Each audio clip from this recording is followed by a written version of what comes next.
mogok mundur pasukan Jepang tuh seru iya. juga. Seru juga sebenarnya. Tapi kayaknya Iya. 3 SKS kalau untuk menjelaskan itu ya. Iya. Kemarin saya juga baca-baca Lanal, ada Lantamal, ya kan? Mm-mm. Pasti banyak juga nih yang tribuners yang di rumah mungkin bertanya sebenarnya Lanal, Lantamal itu apa sih Pak gitu. Mm-mm. Dan perbedaannya di mana gitu.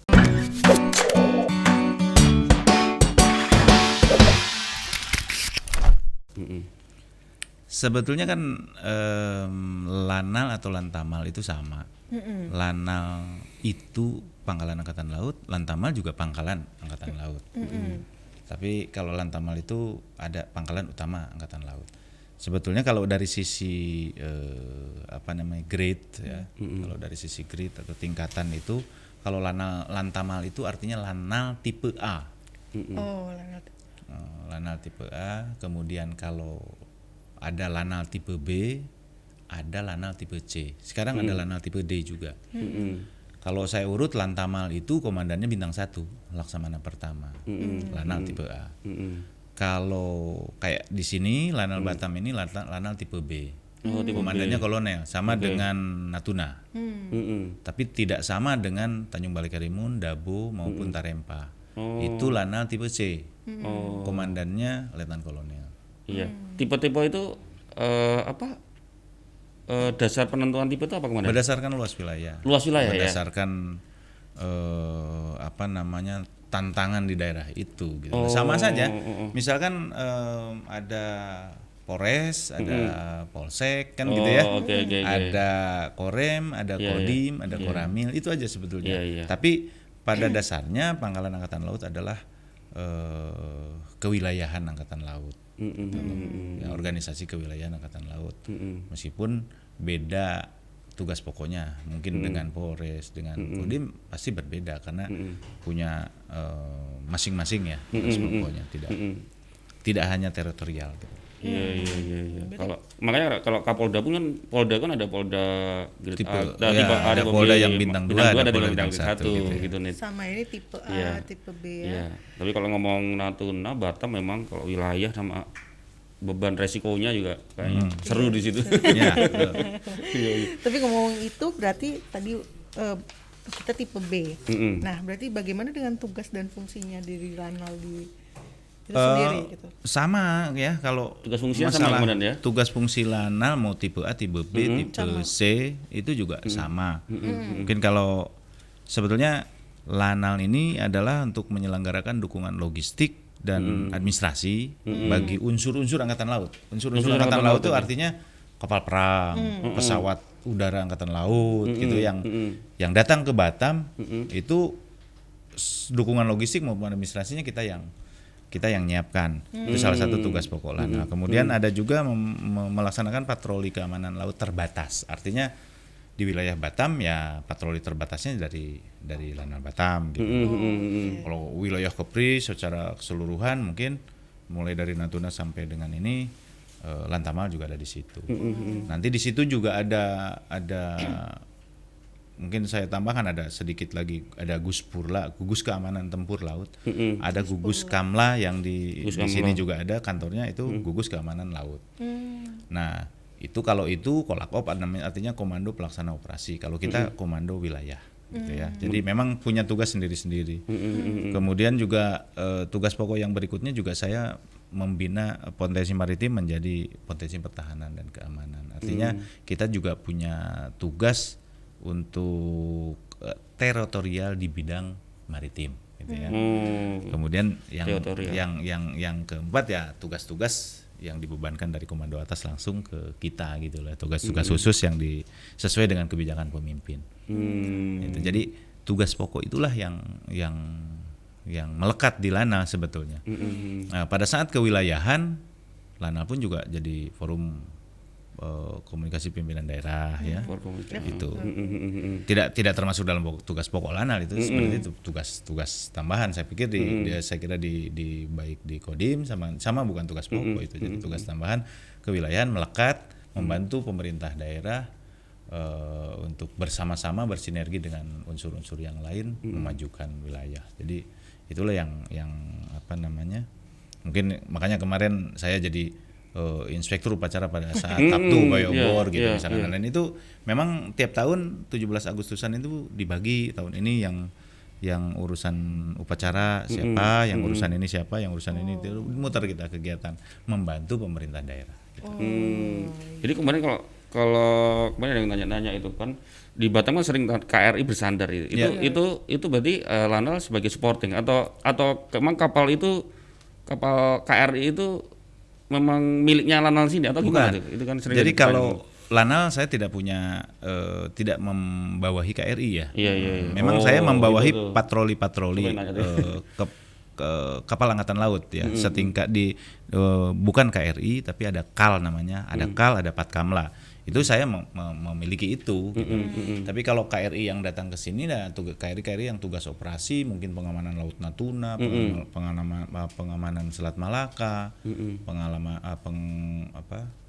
pengamanan Selat Singapura dan lain-lain. Itu KRI yang mampir ke sini itu di bawah BKO Gus Purla maupun Gus Kamla.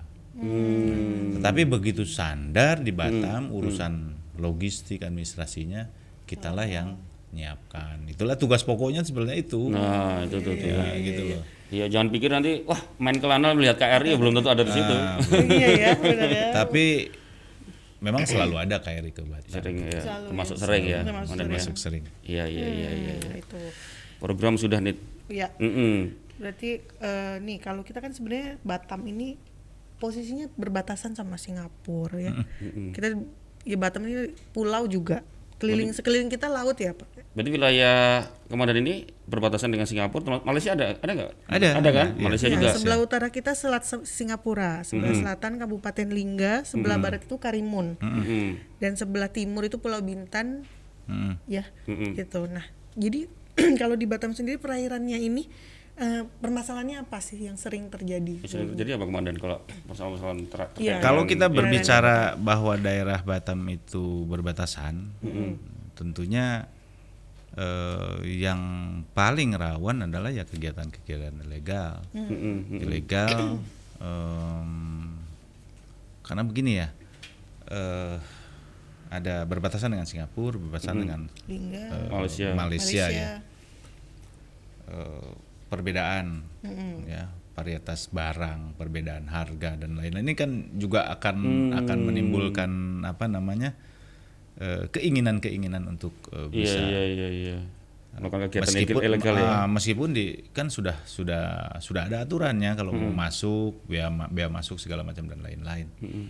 Tetapi kan selalu ada orang yang ingin. Nah, itu yang pertama. Kemudian berbatasan dengan Selat Singapura. Selat Singapura itu selat yang sangat-sangat ramai, sehingga perompakan di Selat Singapura dan lain-lain. Meskipun kita tidak bisa menyelesaikan permasalahan itu, tapi paling tidak Lanal ini punya deteksi dini, karena saya ada pos-pos yang di bawah Lanal ini, yang mulai dari ujung barat sampai dengan ujung timur selat ini ada pos-pos saya dan ada pengawas yang 24 jam di situ, sehingga harapannya kita bisa memberikan informasi dini kepada komando atas apabila terjadi hal-hal yang semacam perompakan dan lain-lain.